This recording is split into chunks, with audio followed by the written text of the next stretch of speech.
James 5. Come now, you rich, weep and howl for your miseries that are coming upon you.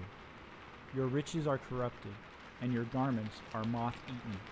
Your gold and silver are corroded, and their corrosion will be a witness against you, and will eat your flesh like fire.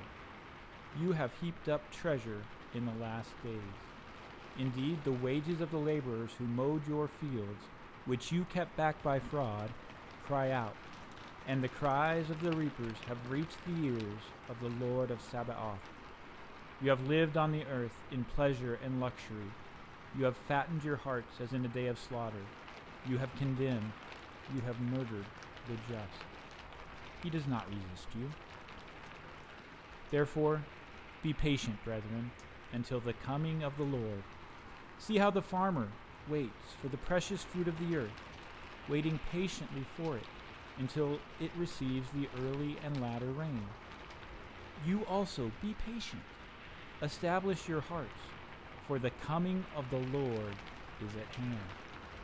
Do not grumble against one another, brethren, lest you be condemned. Behold, the judge is standing at the door. My brethren, take the prophets, who spoke in the name of the Lord, as an example of suffering and patience. Indeed, we count them blessed who endure. You have heard of the perseverance of Job, and seen the end intended by the Lord, that the Lord is very compassionate and merciful. But above all, my brethren, do not swear, either by heaven or by earth, or with any other oath. But let your yes be yes, and your no, no, lest you fall into judgment. Is anyone among you suffering? Let him pray. Is anyone cheerful? Let him sing psalms. Is anyone among you sick? Let him call for the elders of the church, and let them pray over him, anointing him with oil in the name of the Lord.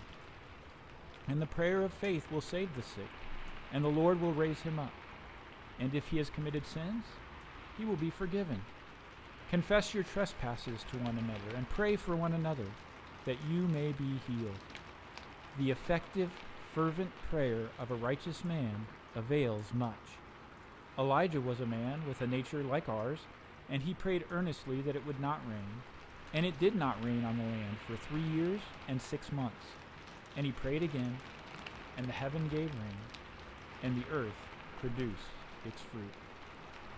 Brethren, if anyone among you wanders from the truth, and someone turns him back, let him know that he who turns a sinner from the error of his way will save a soul from death and cover a multitude of sins.